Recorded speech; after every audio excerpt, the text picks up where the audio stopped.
Et tu évoques évidemment les médias sociaux aujourd'hui omniprésents dans toute forme de communication pour toutes les marques. J'ai noté une relative activité de l'agence, notamment sur Facebook, Instagram, Twitter, LinkedIn. Je le donne dans ce sens-là, parce que souvent c'est dans cet ordre-là qu'on le donne, y compris les clients. Ça veut dire que la marque ici Barbès, qui est aussi une marque, hein, elle est présente sur tous ces médias sociaux pour accompagner aussi évidemment ses clients. Puis on peut imaginer aussi LinkedIn à la fois pour communiquer et pour recruter. En tout cas, ici Barbès a une vraie présence et un vrai accompagnement de ses clients sur tous ces médias sociaux. Ça a vraiment été un développement et une prise en considération aussi de… ça bouge très souvent, ça bouge tout le temps. Ces histoires de médias sociaux, à la fois par l'impact que peuvent avoir de nouvelles plateformes, mais aussi par la façon dont les plateformes elles-mêmes évoluent et justement la façon dont elles créent les rendez-vous avec leurs audiences. Mais c'est vrai que quand on fait du contenu et quand c'est un petit peu son métier d'origine, c'est quand même vraiment une évolution très naturelle de constater que les marques, maintenant, tissent leurs relations et leurs messages et leur prouvent leur fiabilité, la confiance qu'on doit leur accorder via les médias sociaux. Et donc, à un moment donné, ça se joue aussi par la qualité du contenu produit par ces marques. Et donc, c'était absolument naturel et tout à fait évident qu'il fallait qu'on s'intéresse et qu'il fallait qu'on évolue sur des réflexions sur comment, finalement, les réseaux sociaux, à la fois en amont parce que les gens peuvent dire sur les réseaux sociaux, sur les marques, la façon dont ils peuvent se comporter, par tout ce que les médias sociaux apportent aussi en termes d'enseignement pour réfléchir au bon positionnement des marques, mais aussi par ce qu'elles peuvent raconter elles-mêmes. C'était évident qu'il fallait qu'on s'intéresse et qu'on développe une expertise sur les médias sociaux.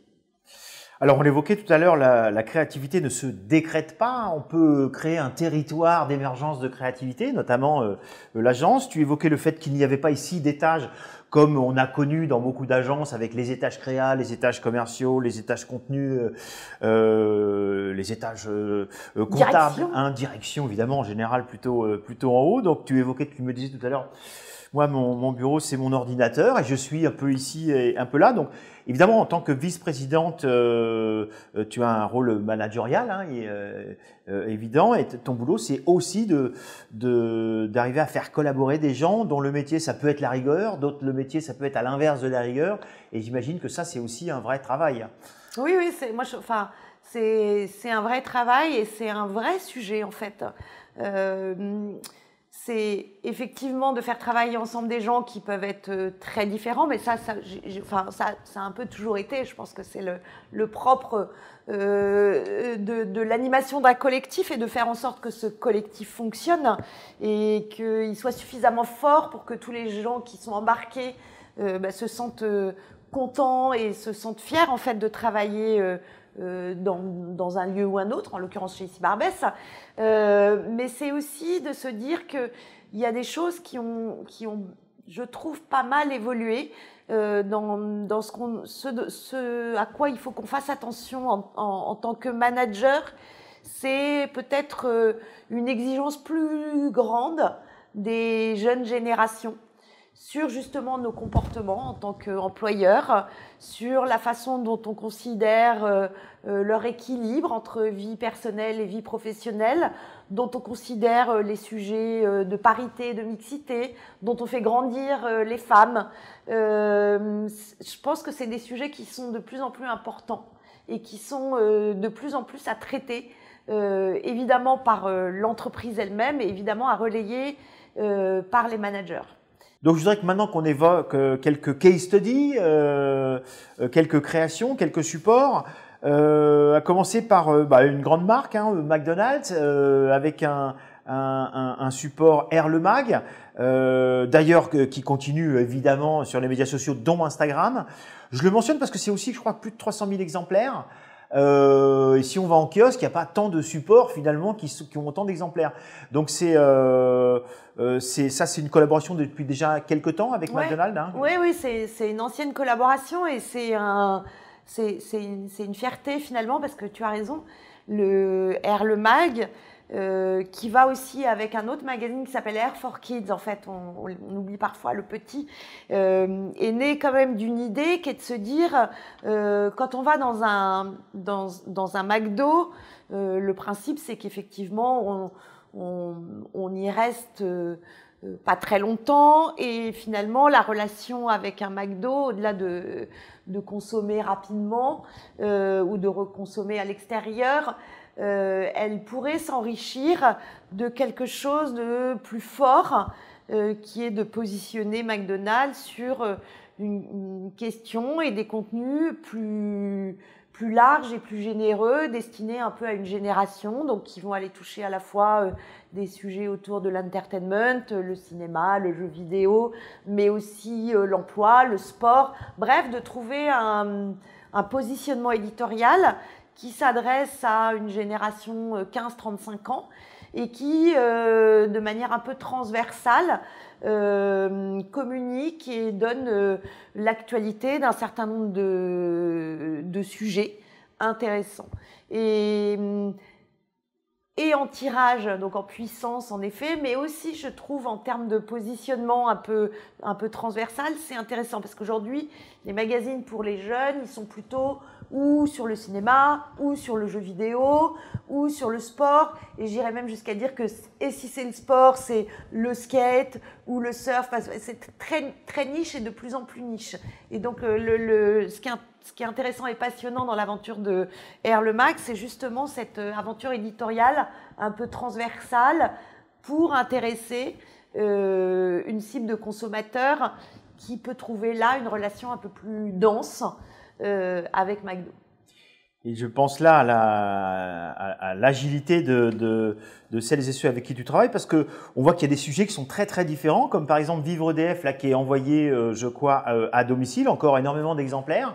Un tout autre sujet, un titre Vivre EDF, donc c'est un autre support papier. Hein, ouais, et avec évidemment des sujets qui, j'imagine, assez différents. Exactement, parce que autant on parlait pour Air le Mag d'intéresser une cible et une audience un peu large à des sujets qui ne sont pas directement, tu l'as bien compris, des sujets qui parlent de McDonald's. En l'occurrence, on ne parle pas forcément de hamburger dans Air le Mag. Autant dans Vivre EDF, on est là sur un journal effectivement destiné au grand public interne, donc à tous les salariés du groupe EDF.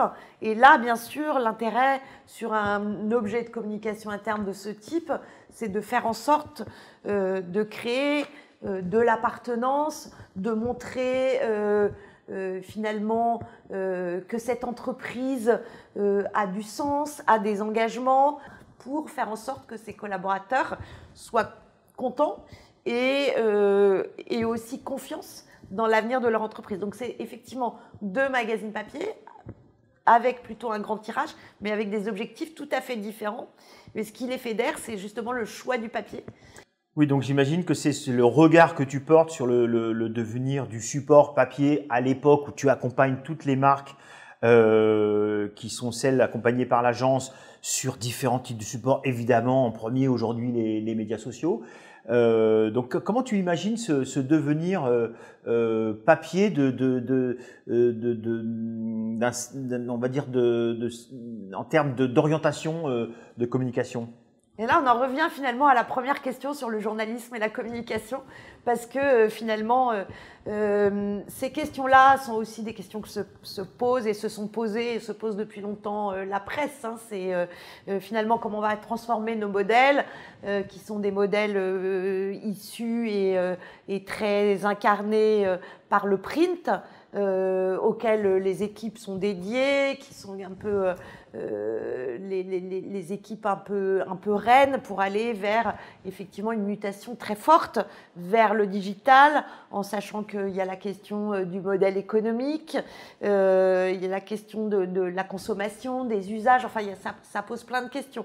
À date aujourd'hui, le papier, quand on regarde un peu ce qui se passe dans la presse, on se rend compte finalement que ce qui fonctionne, c'est vraiment des aventures et des choix éditoriaux très forts. Je pense que le papier restera quand même un outil et un support de lecture, d'approfondissement,